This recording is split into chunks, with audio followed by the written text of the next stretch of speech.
ನಾನು ಈ ಪೊಲಿಟಿಕಲ್ ಬರಕ್ಕಿಂತ ಮುಂಚೆ ನಿಮ್ಮ ಜರ್ನಿ ಸ್ಟಾರ್ಟ್ ಆಗಿದ್ದೆ ಈ ಧರ್ಮ ಜಾತಿ ಅಲ್ಲಿಂದಾನೇ ನೀವು ಚಿಕ್ಕ ವಯಸ್ಸಿಂದಾನೇ ಅದ್ರ ಬಗ್ಗೆ ಕ್ಯೂರಿಯಾಸಿಟಿ ಬರ್ತಾ ಇತ್ತು. ನಿಮ್ಮ ಪ್ರಕಾರ ಧರ್ಮ ಅಂದ್ರೆ ಏನು?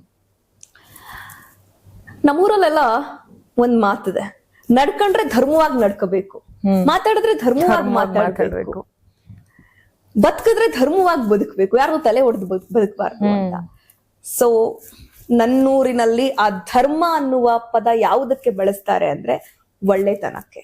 ನನ್ನೂರಿನಲ್ಲಿ ಧರ್ಮ ಅನ್ನೋದು ಪದವನ್ನ ಯಾವುದಕ್ಕೆ ಬಳಸ್ತಾರೆ ಅಂದ್ರೆ ಸತ್ಯಕ್ಕೆ. ನನ್ನೂರಿನಲ್ಲಿ ಧರ್ಮ ಅನ್ನುವ ಪದವನ್ನ ಯಾವುದಕ್ಕೆ ಬಳಸ್ತಾರೆ ಅಂದ್ರೆ ಯಾರಿಗೂ ಅನ್ಯಾಯ ಮಾಡದೆ ನ್ಯಾಯದ ಪರವಾಗಿ ನಿಲ್ಲೋದಕ್ಕೆ. ಸೊ ಈ ಮೂರನ್ನು ಕೂಡ ಸತ್ಯ, ನ್ಯಾಯ, ನಿಷ್ಠೆ, ಸಮಾನತೆ, ಇದ್ರ ಪರವಾಗಿ ನಿಲ್ಲೋದೆ ಧರ್ಮ. ಆ ಧರ್ಮಗಳು ಹುಟ್ಟಿದೆ. ಇವತ್ತು ಇಸ್ಲಾಂ ಆಗಿರ್ಬೋದು, ಹಿಂದೂ ಧರ್ಮ ಆಗಿರ್ಬೋದು, ಕ್ರಿಶ್ಚಿಯಾನಿಟಿ ಆಗಿರ್ಬೋದು, ಬೌದ್ಧಿಸಂ ಆಗಿರ್ಬೋದು, ಜೈನಿಸಂ ಆಗಿರ್ಬೋದು, ಇವೆಲ್ಲದರ ತಳಪಾಯ ಯಾವುದು? ಅನ್ಯಾಯದ ವಿರುದ್ಧದ ಹೋರಾಟ, ಸುಳ್ಳಿನ ವಿರುದ್ಧದ ಹೋರಾಟ, ಮೂಢನಂಬಿಕೆಗಳ ವಿರುದ್ಧದ ಹೋರಾಟ, ಅನಾಚಾರಗಳ ವಿರುದ್ಧದ ಹೋರಾಟ. ಅತಿ ದೊಡ್ಡ ಎಕ್ಸಾಂಪಲ್ ಬೇಕು ಅಂದ್ರೆ ನಮ್ಮ ಲಿಂಗಾಯತ ಧರ್ಮ.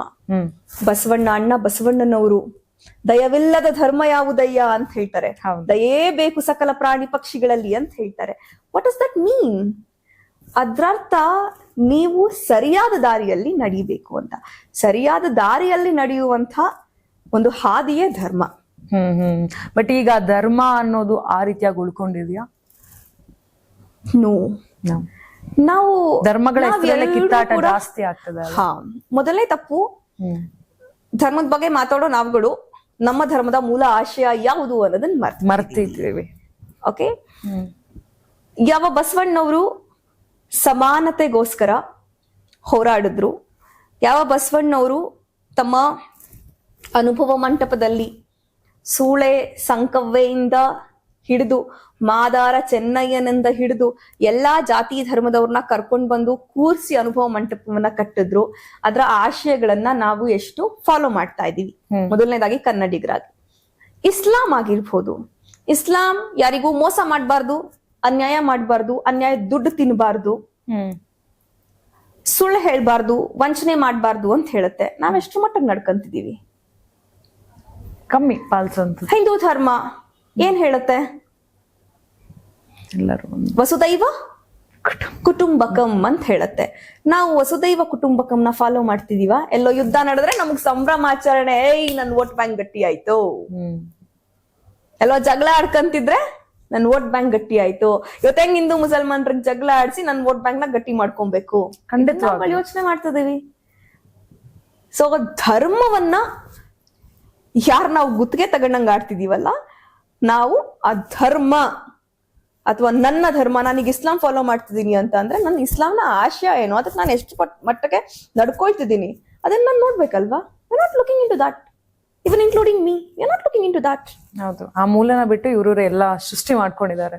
ಧರ್ಮ ಅಂತ ಹೇಳಿದ್ರೆ ಜಗಳ ಆಡೋವಂಥದ್ದು, ನೀನ್ ಯಾವ್ದು ಧರ್ಮ ನಾನ್ ಯಾವ್ದು. ಬಟ್ ಕೆಲವೊಂದು ಕಡೆ ಹೌದು, ನಿಜವಾಗ್ಲೂ ಎಲ್ಲಾ ಕಡೆನೂ ಅದೇ ರೀತಿಯಾಗಿಲ್ಲ. ಕೆಲವೊಬ್ರು ಇದ್ದಾರೆ, ಬಟ್ ಬಹಳಷ್ಟು ಕಮ್ಮಿ. ಧರ್ಮನ ರಾಜಕೀಯವಾಗಿ ಯೂಸ್ ಮಾಡ್ಕೊಳ್ತಾ ಇದ್ದಾರೆ. ಧರ್ಮಗಳನ್ನ ರಾಜಕೀಯವಾಗಿ ಯೂಸ್ ಮಾಡ್ಕೊಳ್ತಾ ಇರೋದು ಕೇವಲ 2-3% ಜನ. ಆ 2-3% ಜನ ಶುರು ಮಾಡಿದ ಟ್ರೆಂಡು ಈಗ ಒಂದು 30-40%ಗೆ ಬಂದು ನಿಂತಿದೆ. ಬಟ್ ಸ್ಟಿಲ್ ಇವತ್ತಿಗೂ ಆ ಧರ್ಮದ ಆಶಯಗಳು ಸಾಮಾನ್ಯ ಜನರಲ್ಲಿ ಜೀವಂತವಾಗಿದೆ. ನಾವು ನೋಡ್ಬಹುದು, ಸೂಫಿಸಂ, ನೀವು ನಾರ್ತ್ ಕರ್ನಾಟಕ ಸೈಡ್ಗೆ ಹೋಗ್ಬಿಟ್ರೆ ಮೊಹರಂ ಆಚರಣೆ ಎಲ್ಲ ಹಿಂದೂ ಮುಸಲ್ಮಾನರು ಸೇರಿ ಎಷ್ಟು ಚೆನ್ನಾಗಿ ಮಾಡ್ತಾ ಇರ್ತಾರೆ. ಊರಿನ ಯಾವ್ದೋ ಜಾತ್ರೆಗಳು ನಡೀತಾ ಇರುತ್ತೆ, ಯಾವ್ದೋ ತೇರ್ ನಡೀತಾ ಇರುತ್ತೆ, ಅಲ್ಲಿ ಫಸ್ಟ್ ಮುಸಲ್ಮಾನರು ಪೂಜೆ ಸಾಮಾನ್ ತಂದು ಕೊಡ್ಬೇಕು ಅಂತ ಹೇಳ್ತಾರೆ. ಇಲ್ಲಿ ಯಾವ್ದೋ ದರ್ಗಾದ ಉರೂಸ್ ನಡೀತಿರುತ್ತೆ, ಫಸ್ಟ್ ಹಿಂದೂಗಳ ಮನೆಯಿಂದ ಸಕ್ರಿ ಬರ್ಬೇಕು ಅಂತ ಹೇಳ್ತಾರೆ. ನಾವೇನ್ ಕಂಪ್ಲೀಟ್ಲಿ ಹೋಪ್ ನ ಕಳ್ಕೊಳ್ಳೋ ಅವಶ್ಯಕತೆನೂ ಇಲ್ಲ. ಇವತ್ತಿಗೂ ಕೂಡ ಜನರ ಮನಸ್ಸಲ್ಲಿ ಪ್ರೀತಿ, ವಿಶ್ವಾಸ, ಭ್ರಾತೃತ್ವ ಇವುಗಳು ಬಾಕಿ ಇದೆ. ಆದ್ರೆ ದೊಡ್ಡ ಸೆಕ್ಟ್ ಆಫ್ ಪೀಪಲ್ ಆಗಿರೋ ಪೊಲಿಟಿಷಿಯನ್ಸ್, ಅದನ್ನ ಒಪಿನಿಯನ್ ಮೇಕರ್ಸ್ ಆಗಿರೋ ನಾವುಗಳು ಅದನ್ನ ಕಂಪ್ಲೀಟ್ಲಿ ಹಾಳು ಮಾಡ್ತಾ ಇದೀವಿ, ಹಾಳು ಮಾಡಿದೀವಿ. ಅದನ್ನ ಸರಿದಾರಿಗೆ ತರುವಂತಹ ಜವಾಬ್ದಾರಿ ನಮ್ಮ ಈ ಪೊಲಿಟಿಷಿಯನ್ ಸೆಕ್ಟರ್ ಏನಿದೆ, ನಮ್ಮ ಕಮ್ಯುನಿಟಿ ಏನಿದೆ, ಇದ್ರ ಮೇಲಿದೆ. ನಾವು ಇದನ್ ಸರಿ ಮಾಡಿದ್ರೆ ನಾಳೆ ನಮ್ಮ ಮಕ್ಳು ಮೊಮ್ಮಕ್ಳು ನೆಮ್ಮದಿಯಾಗಿ ಬದುಕ್ತಾರೆ. ನಾವ್ ಎಷ್ಟೇ ಕೋಟಿ ಆಸ್ತಿ ಮಾಡಿಟ್ರುನು ಈ ಧರ್ಮದ ಜಗಳದಲ್ಲಿ ಇವತ್ತು ಕಂಡವ್ರ ಮನೆ ಮಕ್ಳು ಹಾಳಾಗ್ತಿದಾರೆ, ನಾಳೆ ನಮ್ಮ ಮಕ್ಳಿಗೂ ಬಂದು ನಿಲ್ಲುತ್ತೆ. ಖಂಡಿತವಾಗ್ಲೂ ಆ ದಿನ ಬಂದ್ರು ಏನ್ ಆಶ್ಚರ್ಯ ಪಡೋ ಹಾಗೆ ಇಲ್ಲ. ನೋಡ್ತಾ ಇದೀವಲ್ವಾ ಇವತ್ತು ಏನಾಗ್ತದೆ, ಇರಾನ್ ಅಲ್ಲಿ ಏನಾಯ್ತು, ಇಸ್ರಾಯೇಲ್ ಅಲ್ಲಿ ಏನಾಯ್ತು, ವಾಟ್ಸ್ ಹ್ಯಾಪನಿಂಗ್. ಇರಾನ್ ಇಸ್ರೇಲ್ ಯಾಕೆ, ಮಂಡ್ಯ ಕೆರಗೋಡು ಗ್ರಾಮದಲ್ಲಿ ಏನಾಯ್ತು, ಏನೆಲ್ಲ ಆಯ್ತು. ನಮ್ ಮಂಡ್ಯ ಮೈಸೂರು ಅಂತಂದ್ರೆ ನಮ್ಗೆ ಭ್ರಾತೃತ್ವಕ್ಕೆ ಹೆಸರು. ನಾವು ನೋಡೋದಿಲ್ಲ ಗುರು, ನಾವು ಹಿಂದೂಗಳು ಸಾಬ್ರುಗಳು ಅಣ್ತಮ್ಮಂದ್ರಿದ್ದಂಗೆ ಅಂತ ಹೇಳ್ಕೊಂಡು ಓಡಾಡ್ತಿದ್ದವು. What happen? ಈಗ ಅದೆಲ್ಲ ಪ್ರೋತ್ಸಾಹ ಕೊಟ್ಟಿದ್ ಯಾರು? ನಮ್ಮಗಳ ಒಂದು ಸಣ್ಣ ಅರಿವಿನ ಕೊರತೆ. ಆಯ್ತಾ, ನಾವು ಒಂಚೂರು ಬಿಟ್ಕೊಂಡಿದ್ದಷ್ಟೇ ಬಂದ್ಬಿಡ್ತು ದ್ವೇಷ ರಾಜಕಾರಣ. ಅಲ್ಲಿಗೂನು ಎಂಟ್ರಿ ಕೊಟ್ಟಾಯ್ತು. ನಮ್ಗಿದ್ದಿದ್ ಒಂದೇ ಧರ್ಮ.